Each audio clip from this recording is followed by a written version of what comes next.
Hello friends, welcome back to my channel. ఈరోజు మన ఛానల్లో అప్పటికప్పుడు దీపావళి స్పెషల్గా ఏదైనా స్వీట్ చేయాలి అనుకుంటే ఈ స్వీట్ని ఒక్కసారి ప్రిపేర్ చేసుకోండి. చాలా బాగుంటుంది. చాలా ఈజీగా ప్రిపేర్ చేసుకోవచ్చు. అన్నీ ఇంట్లో ఉన్న వాటితో అప్పటికప్పుడు ప్రిపేర్ చేసుకునే ఈ స్వీట్ని ఎలా ప్రిపేర్ చేసుకోవాలో వీడియోని ఎక్కడా స్కిప్ చేయకుండా చూసేయండి, మీకు అర్థమవుతుంది. దానికోసం నేను ఇక్కడ హాఫ్ కప్ వరకు సూజీ రవ్వను తీసుకుంటున్నానండి. ఒక కప్పు మెజర్మెంట్తో మీరు తీసుకుంటే అన్నిటిని కూడా పర్ఫెక్ట్గా కొలుచుకోవచ్చు.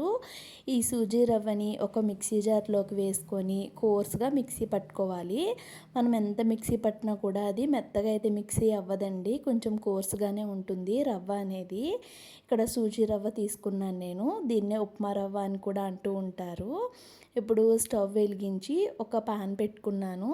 మనం హాఫ్ కప్ వరకు సూజీ రవ్వ తీసుకున్నాం కాబట్టి ఫుల్ కప్ వరకు పాలైతే వేసుకుంటున్నాను. స్టవ్ పైన వేసుకొని ఈ పాలు ఒక పొంగు వచ్చి ఇలా మరిగేంత వరకు మరిగించుకోవాలండి.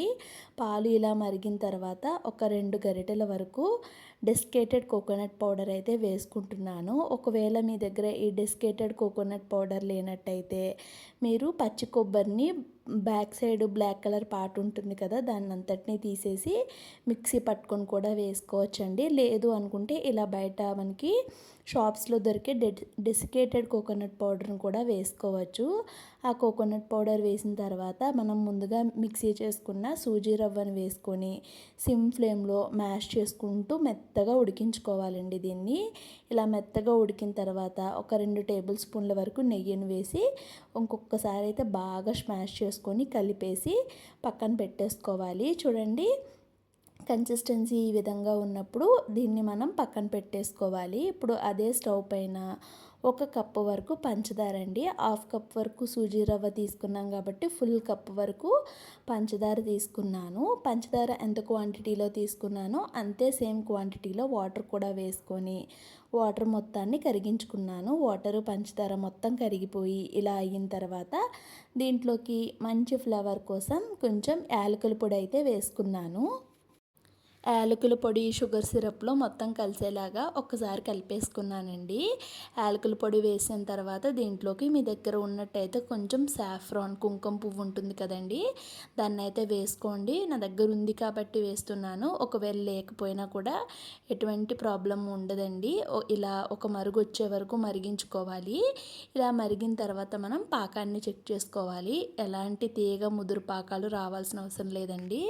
మనం జస్ట్ పాకాన్ని పట్టుకొని చూస్తే మనకి లైట్గా తీగ ఫామ్ అయితే సరిపోతుంది. ఇప్పుడు ముందుగా చల్లారబెట్టుకున్న ఈ రవ్వ మిశ్రమాన్ని గట్టిగా స్మాష్ చేసుకుంటూ కలుపుకోవాలి. ఒకవేళ మీకు బాగా గట్టిగా అయిపోయింది అనుకుంటే కాచి చల్లార్చిన పాలని కొంచెం అయితే వేసుకోండి. నాకైతే ఇంకా పాలు ఏమీ పట్టలేదు. ఆ రవ్వతోనే నేను అలాగా బాగా కలిపితే మనకి ఇలా మెత్తగా స్మాష్ అయింది. ఇలాగా ప్యాన్కి సైడ్స్ ఉంటాయి కదా, దాన్ని అయితే తీసి ఆ రవ్వ మిశ్రమంలో కలపకండి. మనకి మళ్ళీ స్వీట్ అనేది ఫ్రై అయిన తర్వాత గట్టిగా తగులుతూ ఉంటుంది. దాన్ని తీసి పక్కన పడేసుకోవాలి. ఇప్పుడు కొంచెం నెయ్యిని అయితే పక్కన పెట్టుకున్నాను. చేతికి నెయ్యిని అప్లై చేసుకుంటూ కొంచెం కొంచెం పిండి ముద్దనైతే తీసుకోవాలి. ఒకవేళ మీకు రౌండ్ షేప్లో బాల్స్లా కావాలి అనుకుంటే గులాబ్ జామున్స్లా అయినా చేసుకోవచ్చు. లేదు అనుకుంటే అప్పాలు చేసుకున్నట్టుగా కూడా చేసుకోవచ్చు అండి. నేనైతే ఇలా బుల్లెట్ షేప్లో చిన్నగా చక్కగా చూడడానికి డిఫరెంట్గా ఉంటుంది, బాగుంటుంది కాబట్టి ఇలా బుల్లెట్ షేప్లో అయితే ప్రిపేర్ చేసుకున్నాను.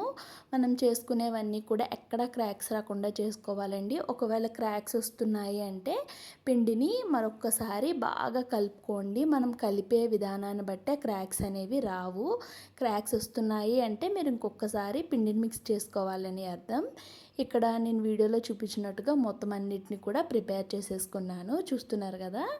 ఇప్పుడు స్టవ్ వెలిగించి డీప్ ఫ్రై కోసం ఆయిల్ పెట్టుకున్నాను. ఆయిల్ అనేది మరీ ఎక్కువ హీట్ లేకుండా కొంచెం మీడియం హీట్లోనే ఉండాలండి. మీడియం హీట్లో ఉన్నప్పుడు మనం ముందుగా ప్రిపేర్ చేసుకున్న వీటిని అయితే వేసేసుకోవాలి. ఇలా జాలి గరిటెలోకి మనం ఎన్ని ప్యాన్లో వేసుకుందాము అనుకుంటున్నామో అన్నింటిని ముందుగానే పెట్టేసుకొని ఈ విధంగా వేసేసుకోండి. సింపుల్గా అయిపోతుంది.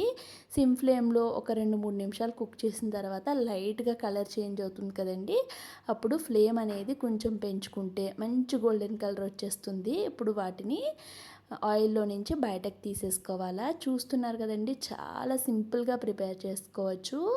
ఇక్కడ ఇదే ప్రాసెస్‌లో మిగతా వాటిని కూడా ఆయిల్‌లో అయితే చక్కగా డీప్ ఫ్రై చేసేసుకున్నాను.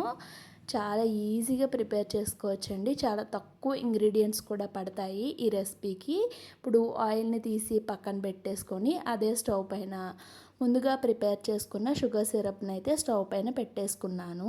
ఈ షుగర్ సిరప్ బాగా మరిగి ఇలా మరుగుతూ ఉన్నప్పుడు ఒక 1 టేబుల్ స్పూన్ వరకు నెయ్యినైతే వేసుకున్నానండి. నెయ్యిని ఇలా షుగర్ సిరప్‌లో వేసుకోవటం వల్ల స్వీట్ ఫ్లేవర్ అనేది చాలా బాగా తెలుస్తుంది, బావుంటుంది. ఒకవేళ మీ దగ్గర లేదు అనుకుంటే నెయ్యిని స్కిప్ చేసుకోవచ్చు. ఇప్పుడు ముందుగా ప్రిపేర్ చేసుకున్న వాటిని వేసి బాగా కలిపి మూత పెట్టి ఒక్క 2 నిమిషాలు అయితే కుక్ చేసుకోండి. కుక్ చేసుకుంటే మనకి ఆ వేడి అంతా కూడా వేడి వల్ల పాకం అంతా కూడా అవి చక్కగా పీల్చేసుకుంటాయండి.